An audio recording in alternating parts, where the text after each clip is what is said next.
నమస్తే, welcome to I witness news. Donald Trump భారతదేశంపై చేస్తున్న బెదిరింపులకు వ్యతిరేకంగా పార్లమెంటులో వామపక్ష ఎంపీలు ఉమ్మడి నిరసన తెలిపారు. అమెరికా సామ్రాజ్యవాదాన్ని ఖండిస్తూ భారతదేశ సార్వభౌమాధికారం మరియు స్వయం ప్రతిపత్తిని నొక్కి చెప్తూ నినాదాలు చేశారు. ట్రంప్ లేదా మరే ఇతర శక్తికి మన సార్వభౌమాధికారంలో జోక్యం చేసుకునే హక్కు లేదు మరియు భారతదేశం ఎటువంటి బాహ్య ఒత్తిడికి లొంగనివ్వము. సిపిఐ, సిపిఐఎం మరియు సిపిఐఎంఎల్ ఎంపీలు ఉమ్మడి నిరసనలో పాల్గొన్నారు. వారిలో సిపిఐ ఎంపీలు పి సంతోష్ కుమార్, వి సెల్వరాజ్ మరియు పిపి సునీర్ ఉన్నారు. నందిగామలో గాంధీ సెంటర్లో అర్ధరాత్రి దివంగత నేత మాజీ ముఖ్యమంత్రి వైఎస్ రాజశేఖర రెడ్డి విగ్రహం తొలగించారు మున్సిపల్ అధికారులు.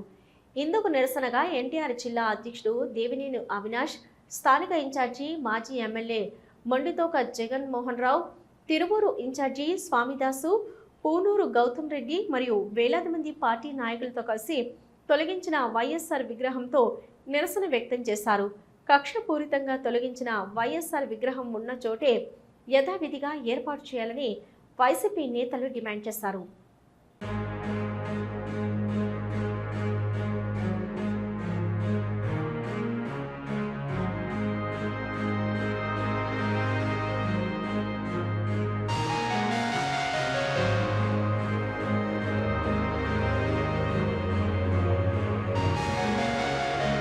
YSRCP women's wing working president Vijaya Manohari media సమావేశంలో మాట్లాడారు. ఎన్నికల ముందు అలవికాని హామీలనిచ్చి గెలిచిన 14 నెలల తర్వాత మహిళలకు ఉచిత బస్సు ప్రయాణం అని చెప్పి ఇప్పుడు పరిమిత ప్రయాణం వరకు మాత్రమే ఉచితమని మహిళలకు పంగనామం పెట్టారని ఆమె అన్నారు. మనం మరి ఇంతవరకు నువ్వు ఎక్కడికి తీసుకుపోలేదు కదా అంటారు. అంటే హస్బెండ్ చెప్తాడనమాట, లేదు ఆ రోజు నాకు చేత కాలేదు, ఈ 5 సంవత్సరాల తర్వాత మనము కూటమి ప్రభుత్వం వస్తుంది, చంద్రబాబు నాయుడు గారు అన్నిటికీ ఫ్రీ ఉచిత బస్సు అని చెప్పినాడు, మనం అన్నీ తిరగొచ్చు అని చెప్తాడు. ఆ రకంగా ప్రజలను మభ్యపెట్టి మహిళలను మోసం చేసి అధికారంలోకి వచ్చి ఈరోజు ఉచిత బస్సు అని చెప్పని ఆల్రెడీ 14 నెలల టైం అయిపోయింది. గడిచిపోయిన తర్వాత ఈరోజు ఏదో తూచామంత్రంగా ఈ ఆగస్టు 15 నుంచి ఉచిత బస్సును అమలు చేస్తామని చెప్పని ప్రకటించినాడు. ఉచిత బస్సు అంటే మరి మనం స్టేట్లో ఎక్కడికి వెళ్ళినా కూడా, ఏ ప్రాంతానికి వెళ్ళినా కూడా ఉచితంగా మహిళలు తిరగగలిగేలాగా ఉండాలి. అట్లా కాకుండా కేవలం కొన్ని బస్సులు అనౌన్స్ చేసినారు. Palle Velugu, ultra Palle Velugu, city ordinary, city metro express ఈ బస్సులకు మాత్రమే వర్తింపజేస్తారంట. మరి మన స్టేట్లో దాదాపు 12,000 బస్సులు ఉన్నాయి. 12,000 బస్సులలో కేవలం 50% బస్సులే, అంటే కేవలం 6,000 బస్సుల్లో మాత్రమే ఉచిత బస్సు సదుపాయాన్ని ప్రకటించినారు. ఈరోజు ఈ ఉచిత బస్సు, ఈ పల్లె వెలుగైనా, అల్ట్రా పల్లె వెలుగైనా, సిటీ ఆర్డినరీ, సిటీ మెట్రో అయినా కూడా కేవలం అది సగటున ప్రయాణించే రూట్ కేవలం 40-50 కిలోమీటర్లు మాత్రమే ప్రయాణిస్తుంది. మరి 40-50 కిలోమీటర్లు ప్రయాణం చేసి మనం తిరుపతి ఎక్కడుంది, కాళహస్తి ఎక్కడుంది, కాణిపాకం ఎక్కడుంది, సింహాచలం ఎక్కడుంది, ఇవన్నీ పోవాలంటే మహిళలకు సాధ్యమేనా? ఇట్లా అలవిగాని వాగ్దానాలను ఇచ్చి ప్రభుత్వం అధికారంలోకి వచ్చి మహిళలను మోసం చేయడాన్ని ఏ రకంగా మనం చూడాలా అని చెప్పని మేము ఈరోజు ప్రశ్నిస్తూ ఉన్నాము.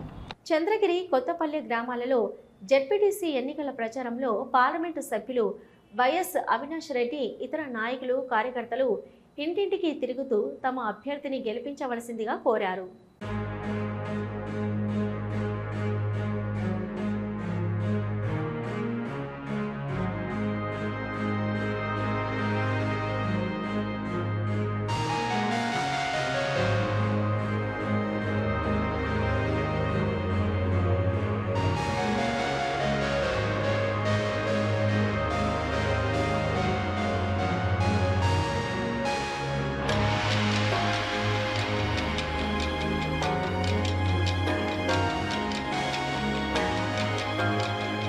తిరుమలలో శ్రీవారి సేవకు వచ్చిన తమపై టీటీడీ అధికారులు నిర్లక్ష్యంగా వ్యవహరిస్తున్నారంటూ నిరసన చేపట్టారు.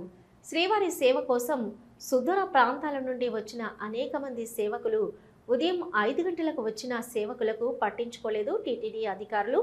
రాత్రి 10 అయినా కూడా అధికారులు అనుమతి ఇవ్వకపోవడంతో సేవా సదన్ వద్ద బైఠాయించి నిరసన తెలిపారు. సేవకులు పూర్తి వివరాలు తెలియాల్సి ఉంది. 60 సంవత్సరాలుగా యూనివర్సిటీలో బీసీ విభాగం లేదని ప్రొఫెసర్ జయశంకర్ తెలంగాణ వ్యవసాయ విశ్వవిద్యాలయంలో బీసీ విభాగం ఏర్పాటు చేసుకున్నందుకు సంతోషకర విషయమని అన్నారు. మంత్రి పొంగులేటి ప్రభాకర్ గౌడ్ అయితే బీసీ ఉద్యోగస్తులను విద్యార్థులను అందరూ కలిసే విధంగా బీసీ విభాగం ఏర్పాటు చేసుకున్నామని, బలహీన వర్గాల ప్రాతినిధ్యానికి జరుగుతున్న పోరాటంలో రాజకీయ పార్టీలు మాత్రమే పాల్గొంటున్నాయి.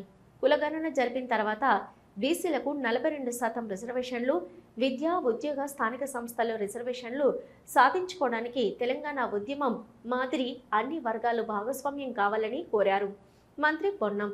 కార్యక్రమంలో BC commission chairman Niranjan, Rajendranagar MLA Prakash Goud, కేంద్ర హోంశాఖ సహాయ మంత్రి బండి సంజయ్ కుమార్ సిట్ విచారణకు హాజరయ్యారు. అంతకుముందు సిట్ ఆఫీసుకు బయలుదేరుతున్న సందర్భంగా బండి సంజయ్కు మద్దతుగా ఆయన వెంట భాగ్యనగర్లో భారీ ర్యాలీగా బయలుదేరి వెళ్లారు బీజేపీ నాయకులు, కార్యకర్తలు.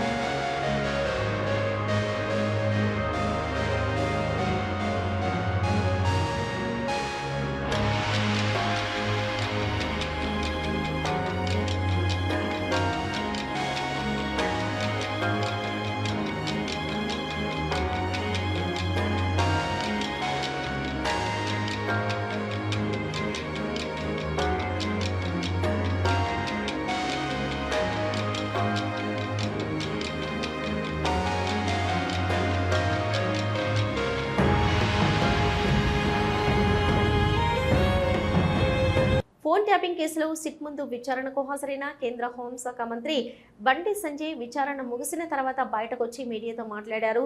ఆయన మాట్లాడుతూ పూర్తి ఆధారాలు ఉన్నప్పటికీ కేసీఆర్ మరియు కేటీఆర్లపై చర్యలు తీసుకోవడానికి ముఖ్యమంత్రి రేవంత్ రెడ్డి ఎందుకు జాప్యం చేస్తున్నారని, కేవలం విచారణ పేరుతో సమయాన్ని వృధా చేస్తున్నారని విమర్శించారు. తెలంగాణ రాష్ట్రంలో ఫోన్ ట్యాపింగ్ సంబంధించి గతంలో కేసీఆర్ గారి ప్రభుత్వం చేసినటువంటి ఫోన్ ట్యాపింగ్ వ్యవహారానికి సంబంధించి ఈరోజు సిట్ అధికారులు గత వారం నెలల క్రితమే నాకు నోటీస్ ఇవ్వడం జరిగింది.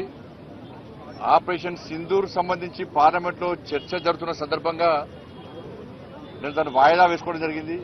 తిరిగి నోటీస్ ఇచ్చింది కాబట్టి ఈరోజు సిట్ అధికారుల ముందు హాజరు కావడం జరిగింది. తెలంగాణ రాష్ట్రంలో కేసీఆర్ గారి ప్రభుత్వంలో వాళ్ళ ప్రభుత్వం ఉన్నప్పుడు తెలంగాణ రాష్ట్రంలో అత్యధికంగా నా ఫోన్ కాలను మాత్రమే టాప్ చేశారు. అత్యధికంగా ప్రతి క్షణం, ప్రతి సెకండ్, ప్రతిసారి కూడా ప్రతి విషయంలో కూడా నా ఫోన్ ట్యాప్ చేయడము నిజంగా ఇలా అధికారులు చూపించకనే షాకు గురైన అనేక విషయాలు వారు చూపెట్టకనే షాకు గురైన.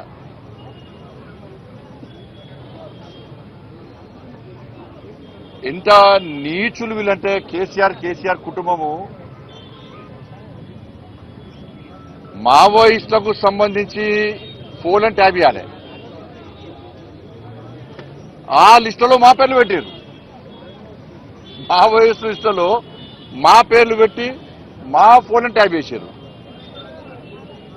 నాదే కాదు, అప్పుడు పిసిసి అధ్యక్షుడు ఉన్నటువంటి ఇప్పటి ముఖ్యమంత్రి రేవంత్ రెడ్డి గారి పేరు ఉంది అలా, కేసీఆర్ అల్లుడు హరీష్ రావు పేరు కూడా ఉంది అలా.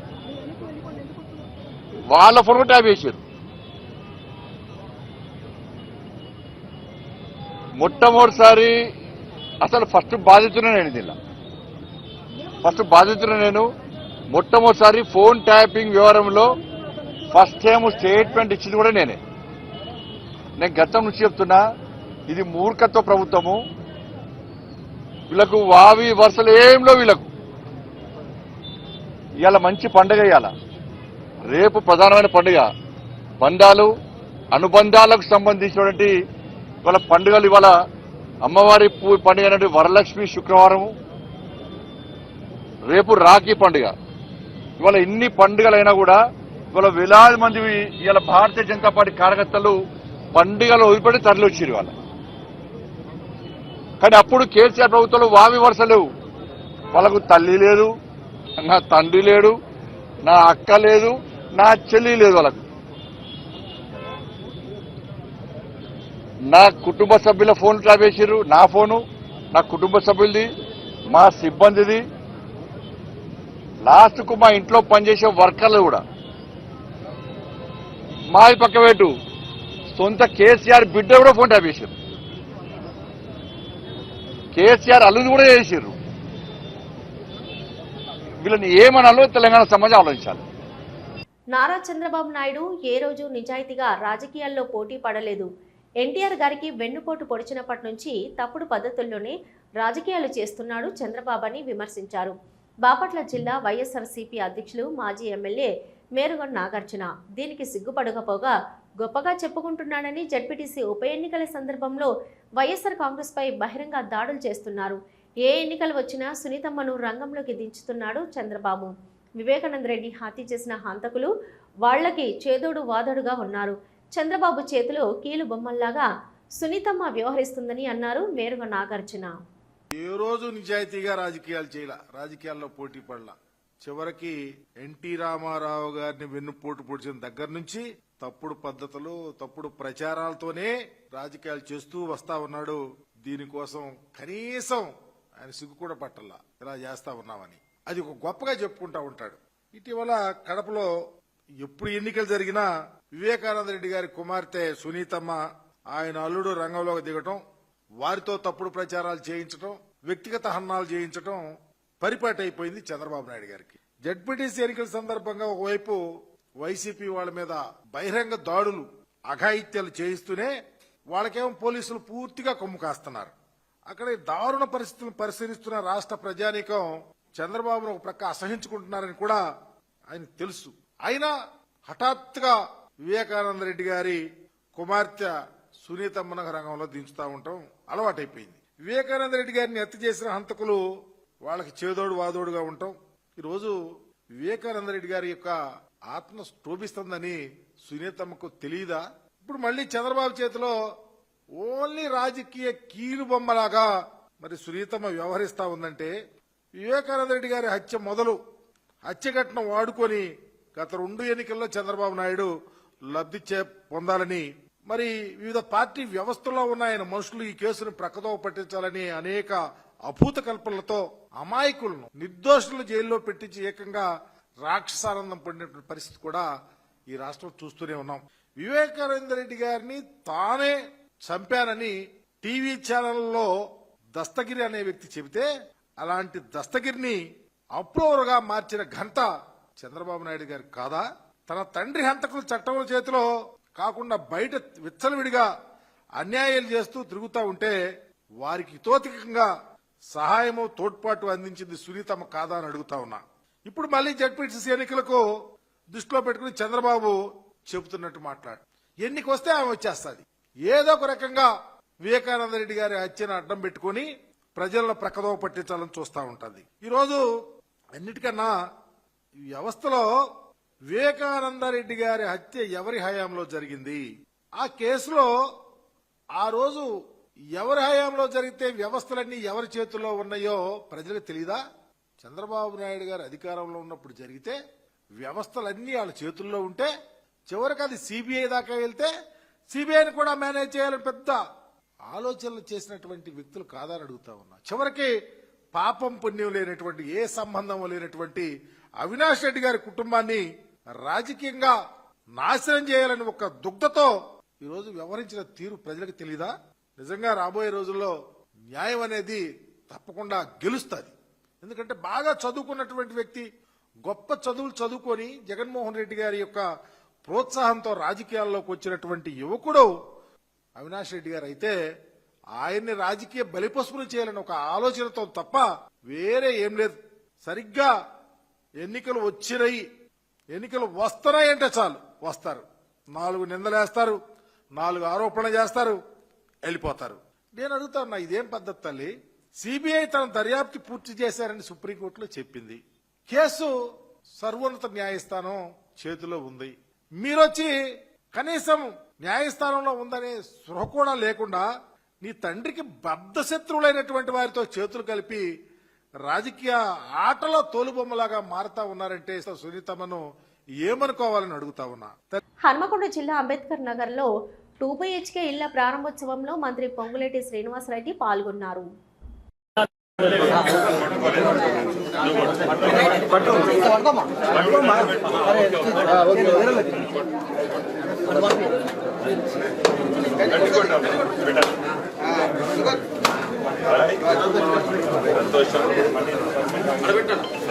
పిల్లలు చెల్లెలు కత్తిరేదే కలెక్టర్ గారు మేయర్ గారు ఎమ్మెల్యే గారు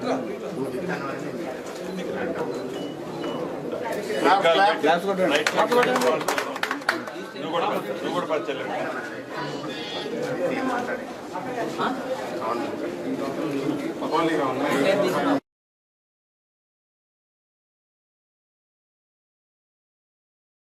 ఇవి ఇప్పటివరకున్న అప్డేట్స్. చూస్తూనే ఉండండి న్యూస్.